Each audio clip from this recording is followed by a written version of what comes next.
पढ़ लेते हैं। लिखा है दो अंकों की संख्या के अंकों का जोड़ 11 है। दो अंकों की संख्या का जोड़ 11 है। x plus Y equal to 11 question में दिया हुआ है। यदि अंकों के स्थान आपस में बदल दिए जाते हैं तो संख्या 63 कम हो जाता है।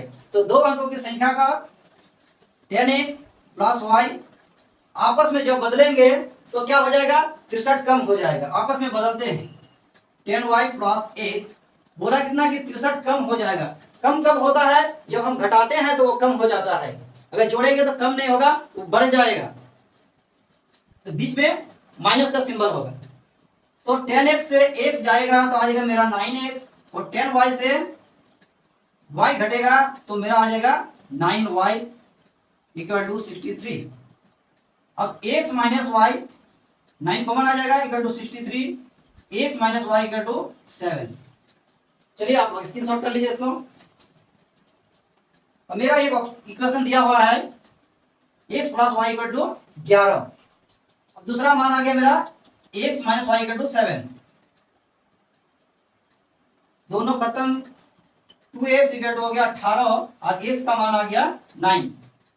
2x इक्वल टू 18 तो x इक्वल टू 9। नीचे दिख रहा है कि नहीं पता नहीं।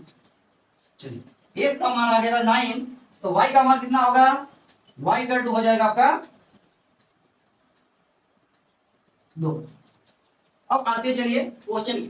क्वेश्चन में क्या बोले हैं कि आपस में स्थान बदलने से 63 कम हो जाता है, तो संख्या ज्ञात करें। अब संख्या जो मेरा आ गया है तो मिटा देते हैं। x आया है मेरा 9, y आया है 2। तो संख्या जो आया 9 2, अब आपस में जब बदलेंगे तो बदला हुआ संख्या अगर 2 9, अब देखिए कितना होगा, 63 कम हो रहा है, बोला 63 कम हो रहा है। तो किससे घटाएंगे हम, 92 से घटाएंगे तो ना 63 कम होगा। 29 से घटाएंगे तो मेरा 63 कम नहीं होगा। तो मेरा कौन वाला संख्या होगा, 92।